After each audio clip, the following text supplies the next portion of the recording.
নবীজি যখন জন্মগ্রহণ করেন, নবীজির বয়স যেদিন 2 দিন। নবীজির আপন চাচা আবু তালেব মুসলমান ছিল না কাফের ছিল? কাফের ছিল। কাফের থাকলে কি হবে? আমার নবীজিকে এত ভালোবেসেছেন, নবীজির জন্য বয়কট থেকেছেন, নবীজির জন্য আবু তালেব জেল খেটেছেন।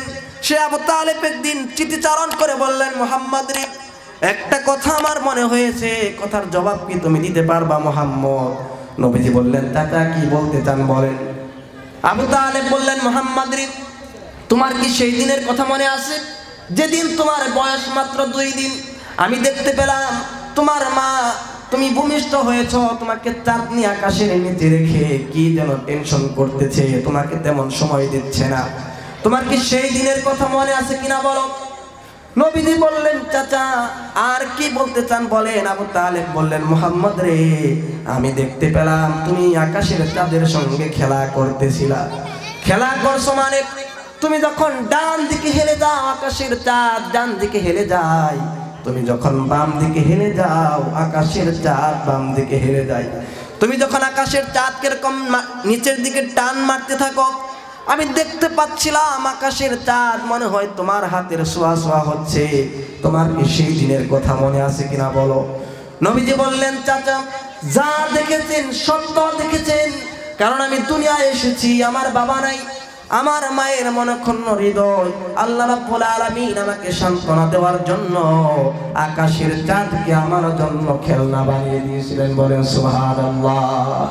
যেই নবীর হাতের ইশারায় আকাশের চাঁদ পর্যন্ত দ্বিখণ্ডিত হয়ে যায়, সেই নবীজি আমার আব্দুল্লাহর লাশকে কবরের দিকে আনার জন্য হাত এগিয়ে দিয়ে বললেন, ও সাহাবীরা রে, আব্দুল্লাহর লাশটা আমার হাতের মধ্যে দিয়ে দাও।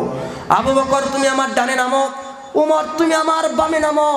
বিশিষ্ট বড় বড় 3 জন লোক, পৃথিবীর সেরা 3 জন লোক সেই কবরের মধ্যে নেমে গেলেন। আব্দুল্লাহর লাশকে কবরের মধ্যে রেখে আমার নবীজি লাশের বুকের উপর হাত রেখে আকাশের দিকে তাকিয়ে বললেন, রব্বুল আলামিন, এই সাহাবীর উপর আমি সকাল থেকে সন্ধ্যা পর্যন্ত রাজি খুশি ছিলাম, আপনিও এই সাহাবীর উপর রাজি খুশি হয়ে যান। বলেন সুবহানাল্লাহ।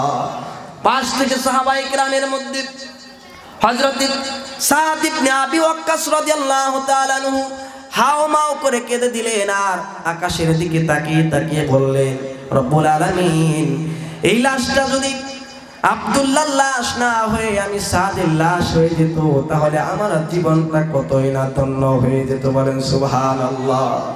আমার ভাইরা, তাহলে শহীদের তামান্না অন্তরের মধ্যে রাখার দরকার আছে না নাই? শহীদের তামান্না অন্তরের মধ্যে রাখতে হবে। 5 শ্রেণীর কবরে কোনো আযাব হবে না, তার মধ্যে একটা শ্রেণীর কথা বলেছি, তারা হলো শহীদ। 1 নাম্বার কি? যারা শহীদ হবে তাদের কবরে কোনো আযাব হবে না।